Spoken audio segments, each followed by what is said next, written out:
जाए तो हम उन्हें भी हनुमान जी मान करके उनकी भी पूजा करते हैं और उसी मूर्ति से हनुमान जी प्रकट हो जाते हैं। यही तो श्रद्धा का भाव है भाई। आज हमारे यहाँ कितने लोग हैं, अरे पत्थर तो वही है, मार्ग में पड़ा हुआ है, कहीं ना कहीं जब कारीगर उसको निर्माण करता है तो आधे से मूर्ति बन जाती है तो लोग पूजा करते हैं और आधा बेचारा पड़ा है तो पड़ा ही है। तो वो भगवान किसने बनाया? हमारी श्रद्धा ने बनाया है। इसलिए श्रद्धा बहुत होनी चाहिए।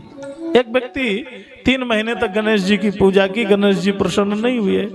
अब आजकल तो लोग कहते हैं सस्ता देवता बताओ, जल्दी वाला जो जल्दी प्रसन्न हो जाए। आजकल तो भगवान भी लोग बदलने में टाइम नहीं लगाते, बोले भगवान बदल दो दूसरे ले आओ।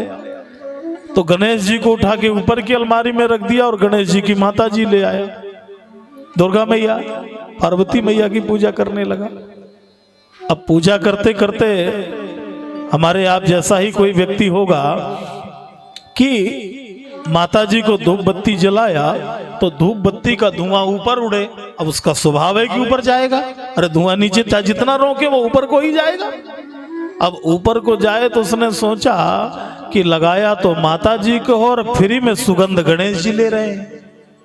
गणेश जी को तो मैं पूजा भी नहीं कर रहा हूं और लगाया मैंने माता जी को और सुगंध गणेश जी को मिल रही है। तो बड़ा नाराज, कहने लगा मैं तो सुगंध भी नहीं दे सकता क्योंकि इन्होंने मुझे कुछ दिया लिया नहीं, मुझसे प्रसन्न नहीं हुए।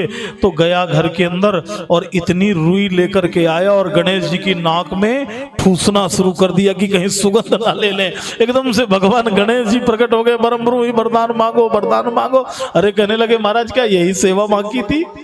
पहले पूजा किया, आरती किया, फिर भी प्रकट नहीं हुए। भगवान गणेश जी ने कहा भाई पूजा का मतलब नहीं है, केवल समझने का मतलब है। कल तक तू मुझे पूजता था तो पत्थर का देवता मान के पूजता था और आज तूने मेरी नाक में जो जैसे ही ये रुई लगाया तो तुझे मालूम हुआ कि वही सुगंध ले सकता है जिसके शरीर में प्राण विद्यमान होंगे। जो सजीव में परमात्मा होगा वही तो श्वास ले सकता है, कोई पत्थर की मूर्ति थोड़ी श्वास लेगी। आज तूने मुझे सचमुच का भगवान मान लिया, इसलिए मैं तेरे सामने प्रकट हो गया। इसलिए मैं आपसे कहता हूं कि कहीं भी भगवान को देखिए तो श्रद्धा और विश्वास के नेत्रों से देखिए, वो भगवान सचमुच है। आपके घर के लड्डू गोपाल, इनसे लाड़ लड़ाइए, इनको खूब श्रृंगार करिए, खूब इनको माखन मिश्री का भोग लगाइए और जिस दिन लड़ाई करने का मन हो तो खूब लड़ाई करिए इनसे। ये खूब आपकी लड़ाई को सुनेंगे, आपके भले बुरे को सुनेंगे। भगवान से ज्यादा कोई संबंध चलाने वाला नहीं है। इसलिए जीवन में अगर कहीं परमात्मा को देखना है तो वो श्रद्धा और विश्वास की आंखों से भगवान को देखिए। जिस मंदिर में जाएंगे वहीं भगवान आपको दिखाई देगा। याभ्याम बिना न पश्यन्ति।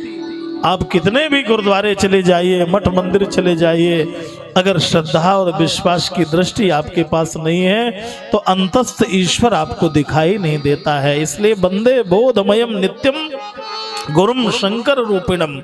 मैं उन भगवान शंकर का स्मरण करता हूं जो ज्ञान रूप है। इस धरती में ज्ञान के प्रदाता कौन है? भगवान शिव। ज्ञान के अधिष्ठात्र देव भगवान शिव है। संसार में कहीं से भी क्यों ज्ञान प्रकट हुआ है वो भगवान शिव से प्रकट हुआ है। जो भी हम पढ़ लिख रहे हैं, समझ रहे हैं, ज्ञान के देवता का विभाग भगवान शिव के पास में। विद्या कामस्तु गिरीशम। और भगवान कैसे हैं? वंदे बोधमयम नित्यम गुरुम शंकर रूपिणम यमाश्रितो ही बक्रोपी चंद्र सर्वत्र वंद्यते। जिनके मस्तक पर टेढ़ा चंद्रमा विद्यमान है तो भी दुनिया उसकी पूजा करती है। नहीं, टेढ़ी चीज घर में लोग रखना नहीं चाहते, कहते हैं बड़ा स्वभाव टेढ़ा है, टेढ़े व्यक्ति को कौन रखेगा। पर अगर शंकर जी टेढ़े को भी स्वीकार करते हैं, भगवान कहते हैं कोई बात नहीं है। दोषा करो भी कुटलो भी कलंक तो भी मित्रावसान समय विहितो दयोपि तथापि गिरीशा सिरसा विभर्ति। फिर भी भगवान गिरीश अपने सिर में धारण करते हैं नात्मा श्रितस्य गुण दोष विचारणा स्त्री। जो अपने आश्रित हो जाता है भगवान, उसके गुण और दोष समाप्त हो जाते हैं। भगवान श्री सीताराम जी के